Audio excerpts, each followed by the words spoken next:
Well, we know that it was the work and the responsibility of Napoleon to pour out judgments upon the beast, and that Revelation 16 is largely the story of the work of the vials, that the beast system of Europe might be judged. In fact, we might say that the beast came to an end with the dissolution of the Holy Roman Empire, which occurred in what year? Anyone know what year it was? 1806, absolutely correct. On the 6th of August, to be precise, if I remember correctly, because on that day the emperor abdicated his title as Emperor of the Holy Roman Empire, and one could truly say that in a sense the beast system had come to an end at that time, 1800.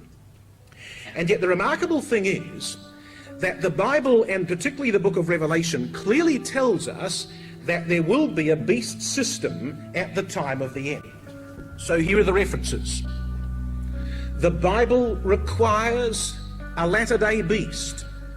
Revelation chapter 14 and verse 11 says, "And the smoke of their torment ascended up forever and ever, and they have no rest day or night who worship the beast and the image." But Revelation 14, brothers and sisters, is set at the time of the return of Christ and the preaching of the gospel to all the world, that they should fear God because his judgments are coming. And yet the beast is referred to in Revelation 14.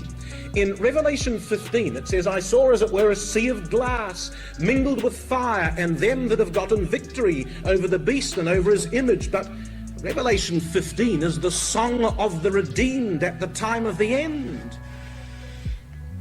In Revelation chapter 16, it says, "I saw three unclean spirits like frogs come out of the mouth of the dragon, and out of the mouth of the beast, and out of the mouth of the false prophet, and they gather all together to the battle of Armageddon." But that's the time of the end, brothers and sisters. And yet Revelation 16 says there's a beast there at the time of the end.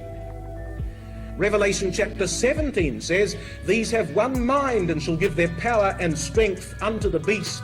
These shall make war with the Lamb, and the Lamb shall overcome both them and the beast." But that's the time of the end, is it not?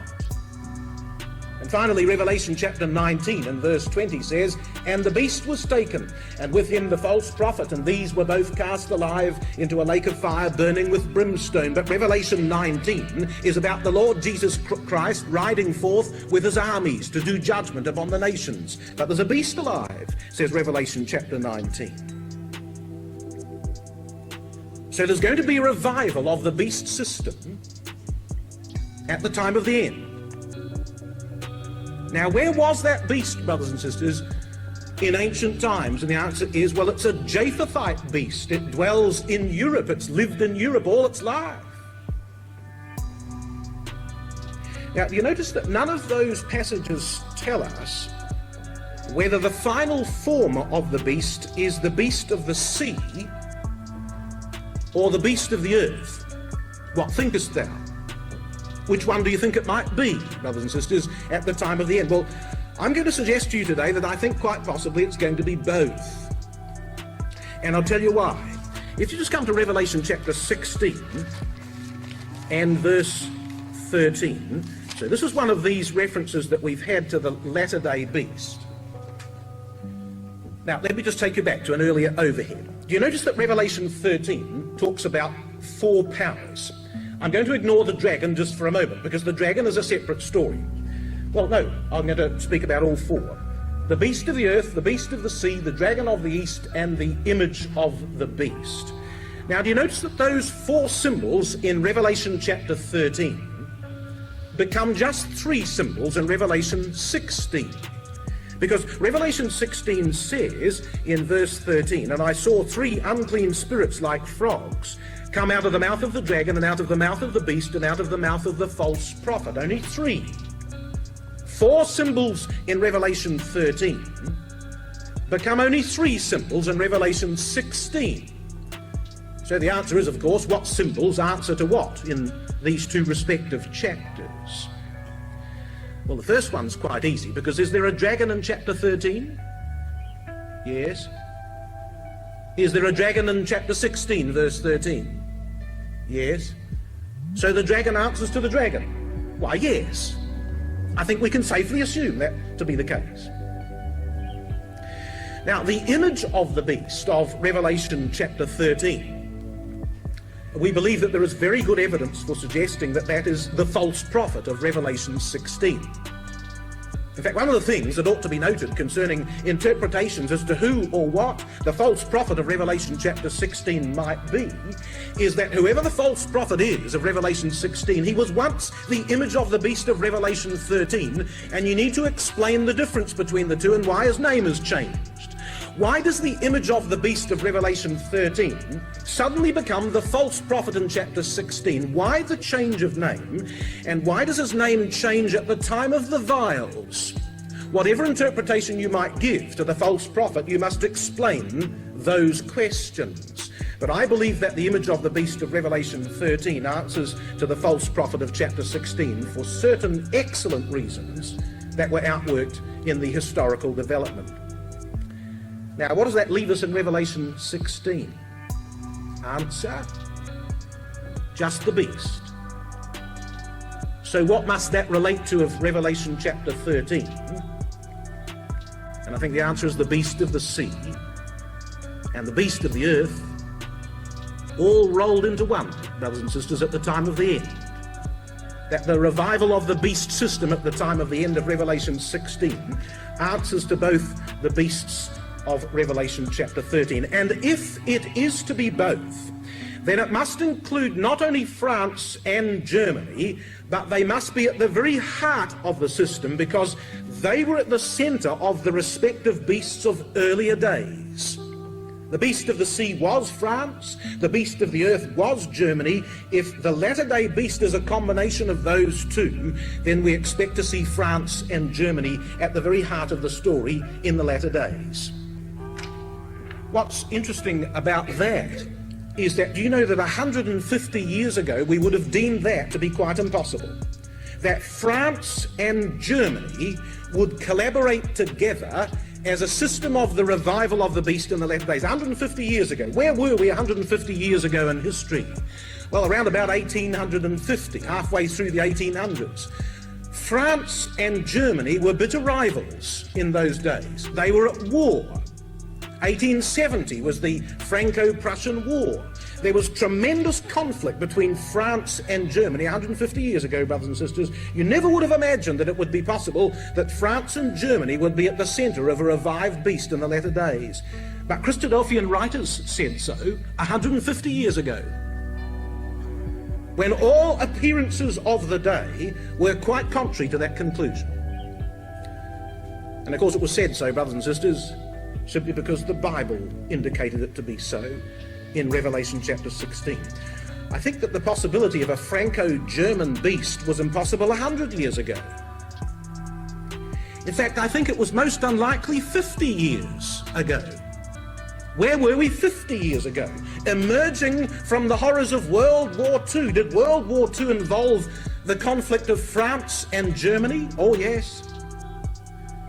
And yet the beast of the latter days, we believe, will be not only a European beast, but was to involve those two particular powers. Of course, the remarkable thing is that round about 50 years ago, a new force arose that began to confederate Europe. So after World War II, this is the face of modern Europe. It wasn't going to be Hitler, it wasn't going to be Napoleon, it wasn't going to be Bismarck that would be able to confederate Europe together at the time of the end. So what force, what mighty force arose that would bind Europe, and particularly France and Germany together, that there might be a latter-day beast? And the answer is, well, of course, surprisingly, the most unlikely of things. It all began with a little organization called the European... Now, can anyone tell me what it was? Be careful now. The very first bringing together, the European Coal and Steel Commission. Absolutely right. What was the European Coal and Steel Commission all about? And the answer was that because Germany had plunged Europe into war so many times, France said that Germany ought not to have control over the coal and steel resources of Europe with which they could build armaments to plunge Europe into war ever again. So France said, we shall own these resources jointly together. The resources, the industrial and Saar basins. And the European Coal and Steel Commission was established that they might combine those industries together an alliance of France and Germany so that there might not be war in Europe again. Well, you'll probably know, brothers and sisters, that what transpired after that was the Treaty of Rome in 1957 with its 6 founding state members, including France and Germany. But today I want to take you through another piece of legislation that I personally think has been crucial to the development of the beast in the time of the end. And it's this one here. Well, I'd like to tell me what they think it is. A piece of legislation that was signed on the 22nd of January 1963.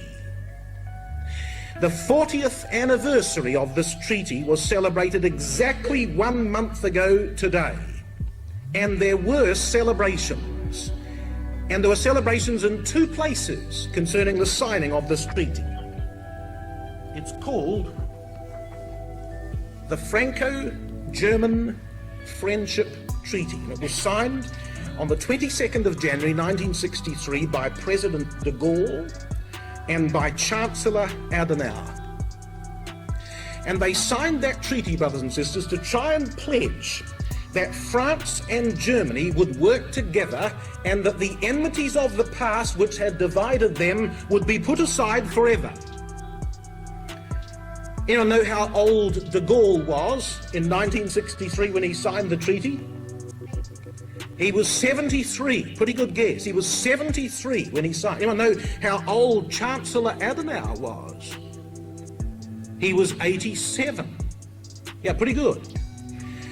These 2 old men, if you'll pardon that expression, brothers and sisters, because I say so with the greatest of respect, these 2, shall I say, senior statesmen sat down and signed a document together, and after they signed the treaty, they stood up and they embraced one another and they wept.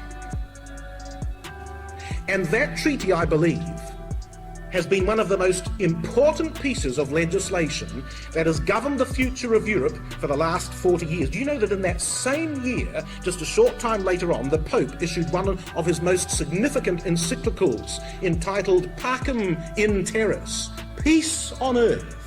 France and Germany had just signed a friendship treaty together. Well, let me tell you what that treaty does.